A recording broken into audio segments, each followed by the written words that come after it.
Hak edilen konular da var elbette, soracağız. Belki mecliste komisyon konusu gündemde. Partinizin İmralı ziyaret hazırlığı vardı. Daha önce parti sözcünüz Ayşegül Doğan duyurmuş. Tüm bunlara gelmeden önce gelinen aşamayı nasıl değerlendirirsiniz? Ayşegül Doğan kendi ritminde yürüyor ifadesini kullandı. Evet, esasen doğru söylüyor sözcümüz. Kendi ritminde devam eden bir süreç var. Ancak bundan şunu çıkarmamak lazım. Yani her şey olağan seyrinde bir problem, bir pürüz yok şeklinde değerlendirmemek lazım. Zira 100 yıllık bir sorunun çözümünden bahsediyoruz. Çok ağır bir sorunun çözümünden bahsediyoruz. Sayın Öcalan özellikle sürecin başlangıcında buna dair kendi tarifini, kendi yorumunu şu şekilde yapmıştı. Kimse kendini kandırmasın, burada bir al-ver masası kurmuş değiliz. Biz bugüne kadar her şeyi mücadeleyle kazandık. Bundan sonra da olası gelişmelerin, olası kazanımların yine bir mücadele neticesinde gelişeceğini çok açık bir şekilde ifade etmişti. Biz halen bu noktada olduğumuzu düşünüyoruz. Dolayısıyla bu süreç böyle dört başı mamur bir şekilde her şey olmuş, bitmiş, planlanmış. Dolayısıyla o tarih ve güzergah üzerinde yol alıyor diyebileceğimiz bir süreç değil. Böyle özellikle biz mücadele edenler 100 yıllık bu sürecin tarihi serencamına, gelgitlerine, bozma taktiklerine, dışarıdan müdahalelere çok aşina olan, çok iyi bilen bir yapının temsilcileri olarak herhalde kimse böyle bir ham hayal içerisinde değil. Böyle basite alıyor değiller. Dolayısıyla evet, kendi ritminden bahsederken bütün bu olası geçmiş dönemler başımıza gelen, yine geçmiş dönem Türkiye demokrasi güçlerinin, sol sosyalistlerinin, Kürtlerin, özellikle de Kürtlerin başına gelenleri unutmadan bu sürece yaklaşmalı. Çok umutluyuz ama çok temkinliyiz. Çok büyük beklentilerimiz var ama bu beklentilerin hiçbirine oturup bakmadan ya da boş bir beklenti içerisine girmeden kendi görevlerini yerine getiren bir yerden yaklaşarak bu süreci ele almamız gerekiyor. Bu sürecin ritmi budur. Her türlü problemle karşılaşabileceğimizin hesabını yaparak bu sürece bakmamız lazım. Bu bir inançsızlık vesaire doğurmamalı. Bu kötümser bir yaklaşım doğurmamalı. Ama ham hayal gibi bir tutum da açığa çıkarmamalı. Görevlerimiz var, sorumluluklarımız var. Bu görevler ve sorumluluklarımızın bilinciyle hareket edersek bu süreç esas mecrasına girmiş olacağız diyoruz. Girmiş olacak diyoruz. Bunun dışında bir beklenti bizim vermiş olduğumuz mücadelenin kendisine de aykırı bir beklenti olur. Evet. Dediğim gibi umutluyuz. Büyük beklentilerimiz var.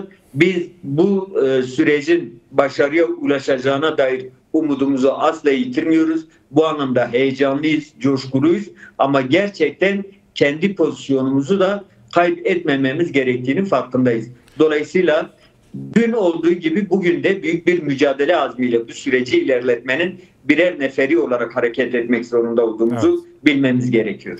Değerli Mahfuz Güler, belki iktidar devlet kanadından bakacak olursak sözün ötesine geçmeyen, sürekli iyi dileklerde, temellerde bulunan bir yaklaşım görüyoruz. Belki somut adım beklentisi de bu anlamda öne çıkıyor. Sık sık dikkat çekilen bir nokta. Sizler de partinizde sık sık sözün ötesine geçme çağrılarında da bulunuyorsunuz. Belki güncel yaşanan gelişmeleri de göz önünde bulunduralım. İsrail-İran savaşı yoğunlaşarak devam ediyor. Bugün 8. gününde. Bunun da etkileri elbette görülüyor. Daha önce buna da hem sizler dikkat çekmişsiniz, devlet kanadında bu tehlikeye dikkat çeken açıklamalar olmuştu. Tablo buyken sözün ötesine geçmeme nasıl bir tehlike yaratır? Belki bir diğeri İran bir örnek. Kendi halkıyla savaş halinde olan bir ülkenin karşılaşabileceği tehlikeler nedir? Bu da tam da bu yaşananlar da Önder Apo'nun barış ve demokratik toplum çağrısının önemini göstermiyor mu? Evet, yani Orta Doğu'daki ülkelerin müdahaleye açık olmalarının bir gerekçesi de kendi yönetimleri bağlamında yaşamış oldukları iç krizlerdi. Bunu hepimiz artık biliyoruz. Bu kriz Irak için geçerli olduğu kadar, Suriye için, İran için geçerli olduğu kadar Türkiye için de geçerli. Türkiye devleti de kendi halklarıyla tam 100 yıldır büyük bir kriz yaşıyor. Büyük bir kaos içerisinde. Yani bu kaos hiçbir zaman bitmedi. Yani 1924 Anayasası'yla birlikte başlayan süreç 2025 tarihi itibariyle devam ede gelen ve her gün krizin derinleştiği bir dönem olarak değerlendirdiğimiz bir süreci yaşıyoruz. Şimdi bu durum az önce de ifade ettiğim gibi diğer ülkelerde bir açık müdahaleye gerekçe yarattığı gibi ülkemizde de olası müdahalelere gerekçeler hazırlıyor, gerekçeler yaratıyor. Bunu kendileri de ifade ediyorlar. İşte geçmiş dönem kimi olayları, kimi demokratik talepleri ya da kimi çalkantıları, kriz süreçlerini devlet yetkilileri de değerlendirirken dış müdahalelerle sürekli ifade eden bir yaklaşımları var. Doğru ya da yanlış. Bunu şu an değerlendirmek için söylemiyorum. Ama madem böyle, madem evet dış müdahalelerin sürekli olma ihtimali var, bunun gerekçelerini açığa çıkarmak lazım. Örneğin Sayın Öcalan daha önceki bir değerlendirmesinde darbe mekaniğinden bahsetmişti.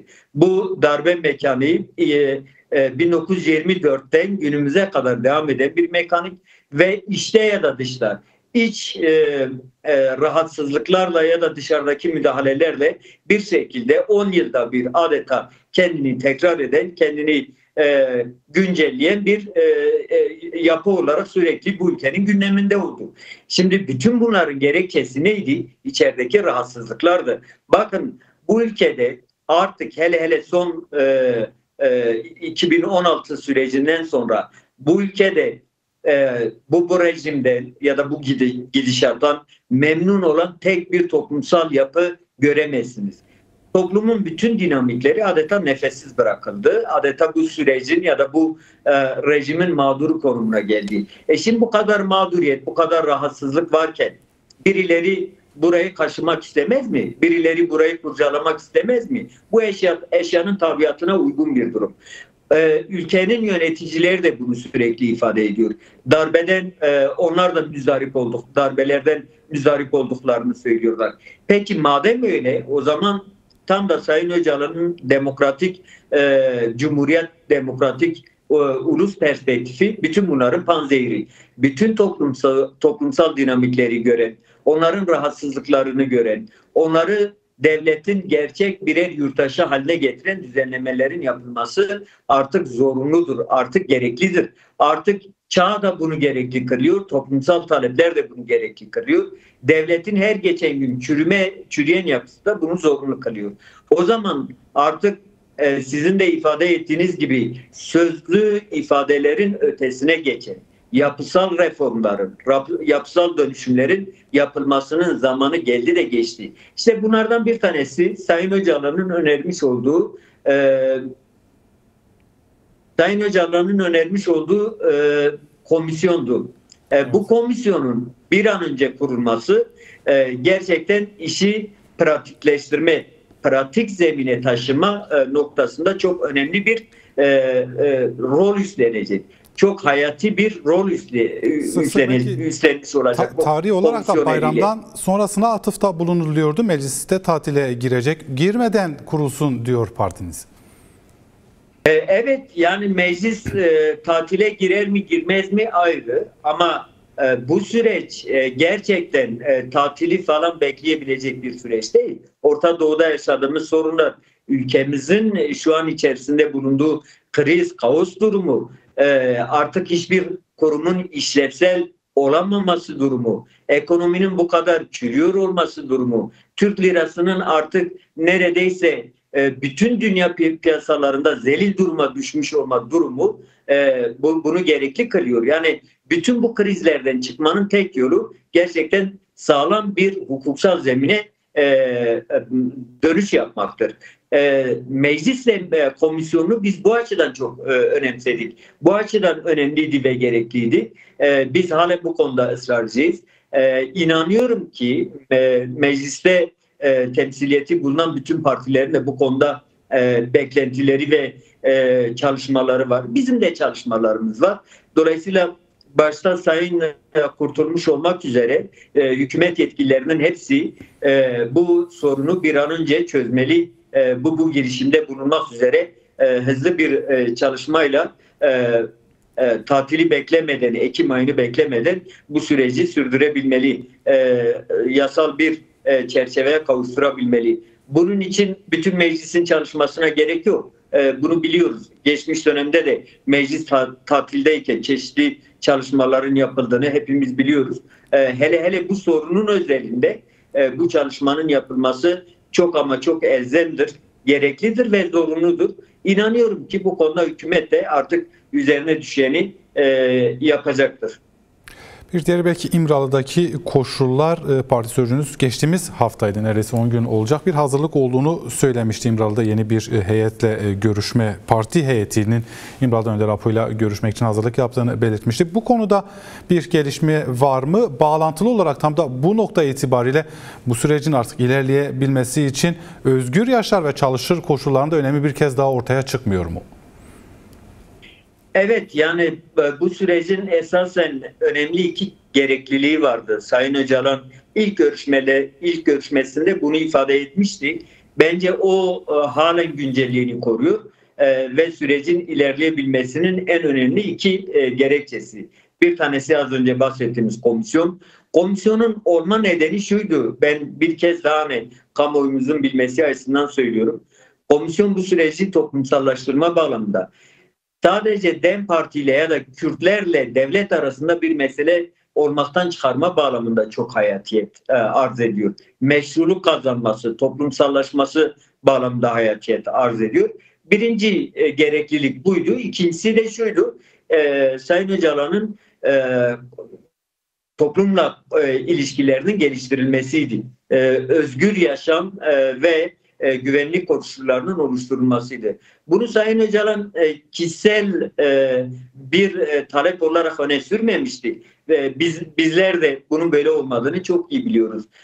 Bunun esas gerekçesi toplumun bütün kesimleriyle Sayın Öcalan'ın görüşebilmesi, onlarla çalışabilmesi, onlarla bu sürecin hem ortaklaştırılması hem de bu süreçte yapılması gerekenlerin kendileriyle paylaşılması ve yine de dediğim gibi toplumsal bir muhtevaya kavuşturulabilmesi. O yüzden sadece bizlerle, eş genel başkanlarımızla ya da partimizin temsilcileriyle, heyetleriyle değil, Türkiye'de değişik simalarla, siyasi partilerin temsilcileri, belki de genel başkanlarıyla, bileşen partilerimizin eş genel başkanlarıyla, aydınlar, yazarlar, akademisyenlerle, sivil toplum örgütlerinin temsilcileriyle, belki emek örgütlerinin temsilcileriyle, yani bu konuda bir insanın görüşebilmesinin kimlerle görüşmesi gerekiyorsa ya da bu çok olağansa bu koşulların Sayın Öcalan için de hazırlanmasının zorunlu olduğunu Sayın Öcalan ifade etmişti. Evet. Bu kişisel bir talep değil. Kürt sorunun doğru temellerde çözülmesinin gerekliliği açısından önemlidir, zorunludur. Yoksa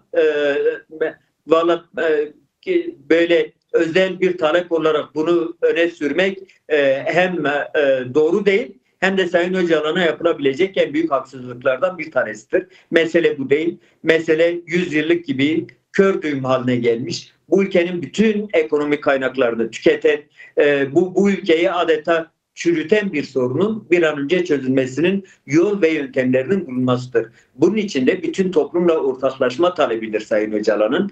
Bu da özel bir talep değildir.